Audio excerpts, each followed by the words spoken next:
Hello बच्चों, welcome to my channel bio simplified. तो आज मैं आप लोग के साथ ये जेनेटिक कोड के बारे में डिस्कशन करने जा रही हूँ, जो एक बहुत ही इम्पोर्टेंट पार्ट है मॉलिक्यूलर बेसिस ऑफ इनहेरिटेंस का। वीडियो को लास्ट तक ज़रूर देखना बच्चों, और लाइक, शेयर और सब्सक्राइब करना मेरे चैनल को। तो आ जाते हैं पहले थोड़ा सा इसका डिस्कवरी के बारे में।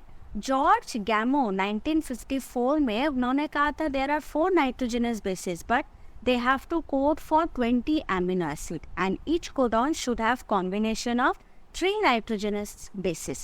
Combination of 3 bases would generate 64 codons. ठीक है, तो इस ये हम क्यों बोल रहे हैं? बिकॉज कोड्स या फिर जेनेटिक कोडॉन जो होते हैं ना, it helps to determine which amino acid will be incorporated during protein synthesis to form a polypeptide chain.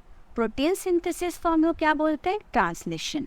अब कौन सा एमिनो एसिड इनकॉर्पोरेट होगा वो किससे पता चलता है? कौन सा कोडॉन है। और ये कोडॉन या फिर कोड्स क्या होते हैं? ये होते हैं, ये स्टोर करते हैं जेनेटिक इंफॉर्मेशन में को। अभी आप देख सकते हैं यहाँ पे डीएनए है, डीएनए का एक पर्टिकुलर न्यूक्लियोटाइड सीक्वेंस होता है, ठीक है। तो उसमें मेन इंफॉर्मेशन रहता है, जैसे ये 3 नाइट्रोजनस बेसिस को अलग करके रखा गया है। तो ये जो इंफॉर्मेशन है ये ट्रांसफर होता है via transcription to the RNA, and that RNA helps in the protein synthesis. आप देख सकते हैं ये क्या है, GLU, PRO, ये सब होते हैं एमिनो एसिड। एक के बाद एक एमिनो एसिड जुड़ते हैं to form a polypeptide chain during translation. तो कौन सा एमिनो एसिड इनकॉर्पोरेट होगा ड्यूरिंग पॉलीपेप्टाइड चेन फॉर्मेशन, ये डिटरमाइन होता है। ये जो सीक्वेंस है 3 नाइट्रोजनस बेसिस का जो गैमो ने बताया था, इसके ऊपर डिपेंड करता है। And this 3 triplet sequence of nitrogenous bases is known as codon which codes for a particular amino acid. तो आप देख सकते हैं यहाँ पे टेबल है बच्चों, ये टेबल प्रपोज किया गया था which shows the codon of messenger RNA for different amino acid. ये जो कोडॉन्स है ना, ये मैसेंजर आरएनए पे है। तो ये 3 नाइट्रोजनस बेसिस है। आप देख सकते हो फर्स्ट में ट्रिपल यू है, फिर सेकेंड वाले में UUC है। तो ये क्या डिटरमाइन करता है? Phenyl alanine. PHE क्या है? Phenyl alanine. फिर नेक्स्ट कोडॉन है UUA, UUG, that is leucine. Leucine is also coded by all this codons, CUU, CUC, CUG etcetera. अभी आप देख सकते हैं ये भी AUU, isoleucine, VAL, valine, threonine, proline, serine, alanine, aspartic acid, lysine, इस तरह से बहुत सारे एमिनो एसिड है। अब यहाँ पे मैंने कुछ हाईलाइट किया हुआ है, आप देख सकते हो।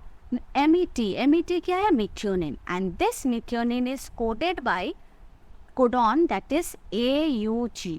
अभी AUG क्या है? ये स्टार्ट कोडॉन भी है। स्टार्ट कोडॉन मतलब ये जब आता है ना, तब प्रोटीन सिंथेसिस या फिर ट्रांसलेशन स्टार्ट होता है।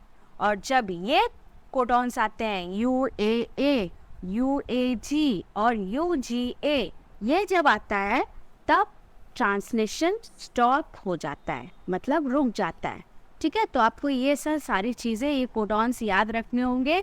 स्टॉप कोडॉन्स और स्टार्ट कोडॉन तो बहुत इंपॉर्टेंट है, कभी कभी ऑब्जेक्टिव में भी क्वेश्चन आता है।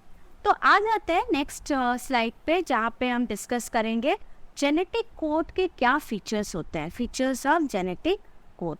तो अभी तक तो आपको समझ में आ गया होगा कि codon consist of 3 nitrogenous bases, ठीक है। तो हमारे पास टोटल कितने अमीनो एसिड है? 20 अमीनो एसिड है और 4 नाइट्रोजनस बेसिस है। तो अगर ये कॉम्बिनेशन हुआ, triplet code could make a genetic code of 64 different combination। 64 different combinations है बच्चों, आप देख सकते हो। हाँ, तो इससे फॉर 20 एमिनो एसिड, कोई कॉमा या फिर कोई फुल स्टॉप, कोई हाइफन, कुछ भी नहीं है बीच में। ये जो नाइट्रोजनस बेसिस होते हैं कोडॉन्स में, कोई कॉमा नहीं रहता है। These are commaless.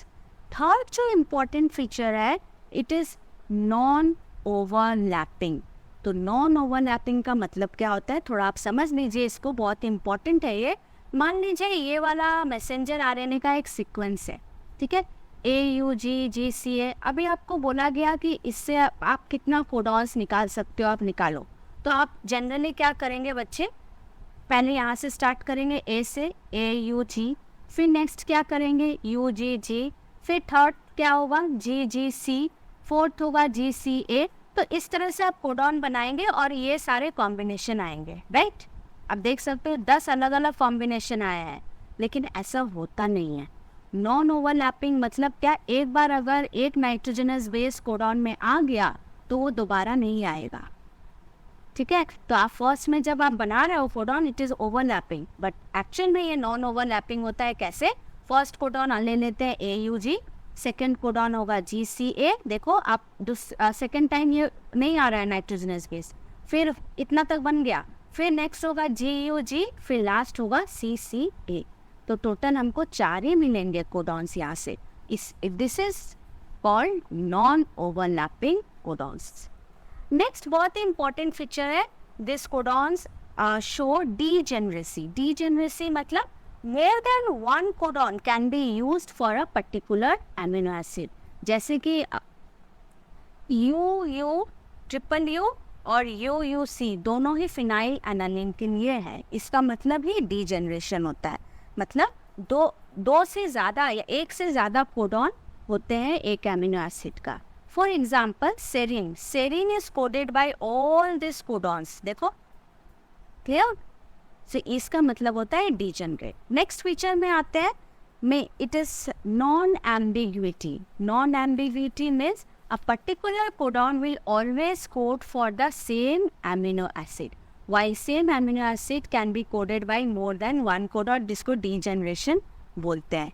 तो मान लीजिए अगर serine is coded by UCU, तो UCU ही सेरीन को कोड करेगा, UCU किसी और एमिनो एसिड को कोड नहीं करेगा, ठीक है। ये होता है नॉन एम्बिग्यूअस, और unambiguous means they are very very specific. Next में आते हैं, ये यूनिवर्सल होते हैं। अगर AUG स्टार्ट कोडॉन है बैक्टीरिया में, इकोली में, तो that acts as a start codon in other organisms also, even in multicellular organism also AUG acts as a start codon. Next है polarity, always it is read in 5' to 3' direction. Chain initiation code fixed है, AUG and GUG play double role in E. coli. They act as a start codon as well as they code for the amino acid. And chain termination codons क्या क्या है, UAA, UAG, UGA that do not code for any amino acid. So they are nonsense codons. याद रखना बच्चों, they are nonsense codon. So this is all about the features of the genetic code. एक और चीज़ आपको छोटा सा जानना होगा, that is called Wubbel hypothesis.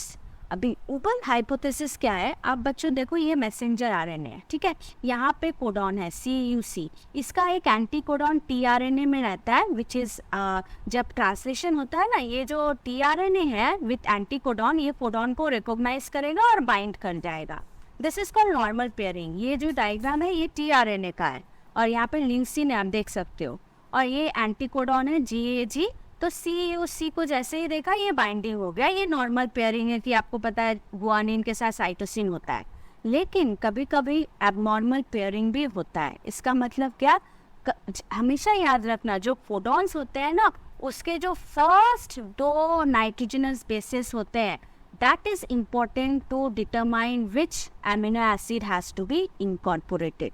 जैसे CGU, CGC, CGA और CGG codes for arginine. इसका मतलब क्या, CG जो है वो that is specific for arginine, और जो थर्ड लेटर है ना, थर्ड नाइट्रोजनस बेस है, it is not so important.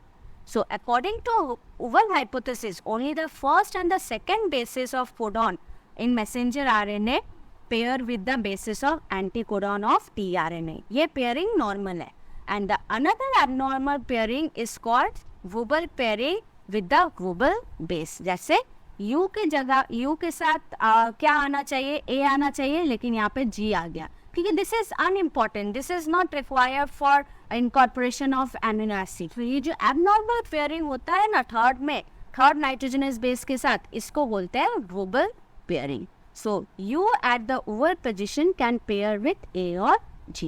Due to Wubbel base pairing on pairing, one tRNA able to recognize more than one codon for a particular amino acid. ये भी बहुत important एक point है. अगर ये third वाला इतना या अनइम्पॉर्टेंट है, लेकिन फिर भी it is important because tRNA can recognize more than one codon. So this is all about the features of genetic codons. अभी नेक्स्ट टॉपिक में हम इसी codons के ऊपर ट्रांसलेशन का डिस्क्रिप्शन देंगे. आप वीडियो को लाइक करिएगा, शेयर करिएगा, सब्सक्राइब करिएगा, और एक बार मैं याद दिला दे रही हूँ आपको, और कमेंट ज़रूर करिएगा बच्चों.